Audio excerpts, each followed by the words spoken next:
Well, greetings, church. Just wanted to make a video and pass along to you some updates and perspective about things that are happening at Christ Community. Um, it was supposed to be 79 degrees and sunny. Well, look at that. Already the sun's coming out and shining on my on my bald head here. This is turning out to be a very weird video.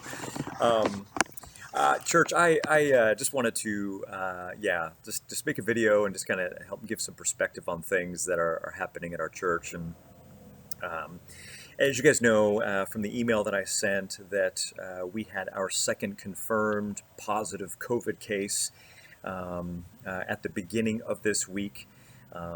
Yeah, someone in our church started feeling some symptoms. They got a test. They got tested positive, and what happened from there was a series of tracings and backtrackings and notifications of people who may have been around them, and out of that, as the week transpired, there were a small handful of other cases. As you guys know, the Harris family, they posted on Facebook publicly and let everyone know that that at least two out of the three in the family have tested positive for COVID, and there are several other people in lockdown and staying at home, and that's weird, right? These are challenging, and yet when these things happen, it's hard. We don't know what to do with that. It feels kind of fearful, and yet I just wanted to say that we probably all suspected that at some time something like this was a possibility for our church, right? I do believe that we've been careful as a church. I do believe that we've tried to take precautions. It's hard to, it's hard to have the gas pedal all the way to the floor all the time on those kinds of things. And so we've had to, at times, just keep adjusting and tightening things up, and that's inevitable. But I just want you to know that I've been in contact with, I believe, everyone who has started to feel symptoms, and I just want you to know they are immensely encouraging. They are highly encouraged, despite some of them not feeling well. There's a few people that, and one in particular that tested positive, and he's virtually symptomless, feels fine and doesn't feel much. The Harrises, as you know, they're not feeling particularly great. Luke and Shelby, as you know, they are in lockdown as well, and they're just kind of going through their own sort of ups and downs health wise. But everyone is doing well. No one's life is threatened. To be totally honest, I mean, none of this is any different than any other sickness all of us have experienced at one time in our lives. Flu-like, cold-like symptoms, and that's good news. So no one's lives are threatened. People are doing fine. They're encouraged in Christ, and that's a huge win. That's a huge win. As you guys know, Sarah and I stayed home from church today, as painful as that was to do that. I am literally symptomless. I have nothing. I feel nothing. I feel great, actually. No different. In fact, I even have more energy than I did earlier in the week. And Sarah has had a headache and some congestion, but she's up and moving around and doing well, and we're both highly encouraged. And so sorry that, if you got there this morning and that took you by surprise, that there were some people missing. We only did not show up just because, in the event that there was that we had anything, just like we would with any other sickness, we don't want to, unnecessarily pass anything along. So please know that we're doing fine. Things are going well, and all across the board. Even though there has been a spread of this thing, people are doing fine, and no one's panicking, no one's fearful, no one's angry. So please know that there's just all encouragement all across the board, and what people are experiencing is pretty mild in comparison to what people could experience and have experienced with other things in life. So that's a huge win. And I just want you to know, I just wanted to give you some perspective on what the next several months could be like.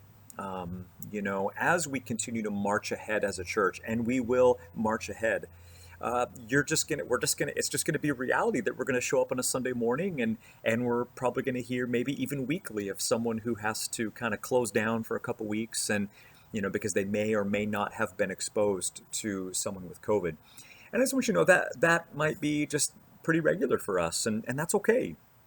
I mean, we are members of a body, and we're gonna show up on a Sunday morning, and one Sunday we're gonna be missing our nose, and another Sunday we're gonna be missing our ears, and another Sunday we're gonna be missing some fingers, and yet, having said that, that is not the end of the world, and that's okay, and we're just gonna deal with that, and we're gonna march ahead, and and even though we will at times feel a little patchy and be missing parts of the body here and there, we will never lose our head. The church will always have the head, our head, Jesus Christ, who reigns and rules and guides and governs and loves and leads the church. We always have our head, our living head, and that is a massive encouragement. So please always, know that. And He has all authority on heaven and on earth. And I just want you to know that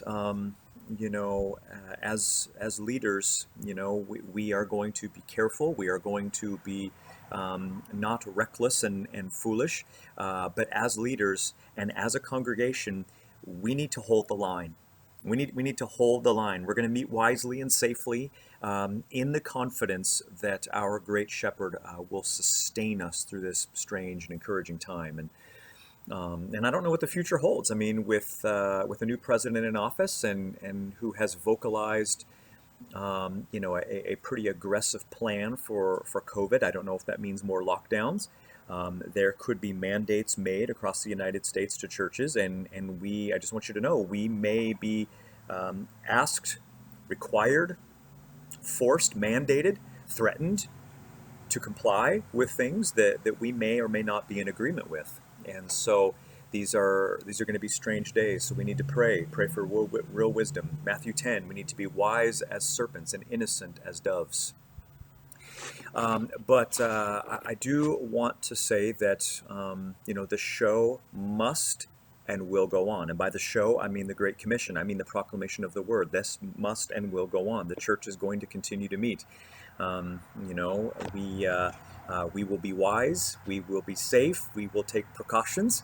But we will not go underground as a church. We will not go underground. We will be a city set on a hill, and by the grace of Christ, we will persevere through what may be a very odd series of months or maybe even years. And so that's going to take courage from us. It's going to take courage from all of us, as we are going to be tempted to shelter ourselves and isolate ourselves. And let me do say that we are going to leave open to every family what they feel like they need to do. Whatever they feel like they need is best, we're going to leave that open to each family to decide that. Whether you come on a Sunday morning or you watch from home, we respect that. But more and more, I'm going to encourage you to meeting together in person as a body. The church needs to be the church eventually. We need to be the church. And we need you. And you need us. And again, that's not to rush you. That's not to hurry you. That's not to pressure you. I'm just saying, I want you to pray about more and more being a part of with us physically. Just pray about that. That's all I'm asking, because the church needs to be the church, and we will be the church, and the show must go on. And so, again, we will need courage. We will need courage. And I vow to you as your shepherd, as one of your leaders, to be on the front lines of this. Again, I will be wise, I will be cautious, but if I can help it, I will be there every Sunday, standing there in front of you, and I want to be the one to take the first bullet with you and for you. And so, church, I just want you to know that we must be the church invincible. We must be the church unassailable. We must be the church courageous, that is that city set on a hill, that salt of the earth, light of the world. We must be that. And so I just want you to know it is business as usual at Christ Community. And so we are grateful for the sovereign power of Christ, the authority of Christ who rules all things. And so, but again, we will be wise and cautious, but we will proceed in our weekly proclamation of the word in person. We've got nothing to lose, we've got everything to gain, and Christ will honor that. And I'm looking forward to being used by His grace as a tool, as an instrument to reach His elect in the DFW area. So, church, that's all I wanted to say. Continue to pray for those who don't feel well, and for a quick recovery. But most of all, pray for them and for all of us to enjoy Christ supremely and to trust in Him in this strange and uncertain time. And these are odd days to be sure, but Christ is sovereign over all of it, and He is our living head, and Him we have as our deepest joy and delight. And in Him, in all these things, we overwhelmingly conquer through Him who loved us. So, church, again, thank you so much. I'm grateful for you. And please let me know at all if what you need personally. We exist to serve you. The end of 2 Corinthians, Paul says that we as pastors, as leaders, we are workers with you for your joy. I literally exist for your joy. And so please let me know how I can help you be more joyful in Christ. Okay? All right. Thank you, church, so much. A couple of the things. One, Sarah is going to get tested. Depending on how that goes, I'll either be in person for Greek class, or we will do it Zoom. And I've got a little plan for what I'll do if we do meet on Zoom. So we will march ahead with scheduled events. And if you can't be there because you've been exposed, you got to go into lockdown, that's okay. We'll just persevere. We're going to march on. We're going to do this thing. And we will be a church because we must be the church. Okay. All right. Well, thank you, church. We love you. Grateful for you. And looking forward to seeing you 3D live in flesh and blood in person as soon as we can. Talk to you soon.